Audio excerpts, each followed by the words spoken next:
For a tree awash in a sea of green Sunday evening, the Jamaica Labour Party JLP transformed the usually busy commercial area into a pulsing stage of music, speeches, and political fervor. JLP leader and Prime Minister Dr. Holness announced a September 3 date for electors to head to the polls, with nomination day set for next Monday, August 18. But the night had more headlines to deliver.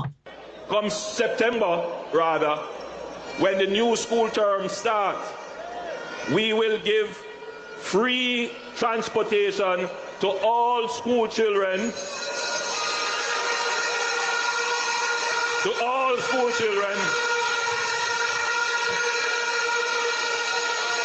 from September to October.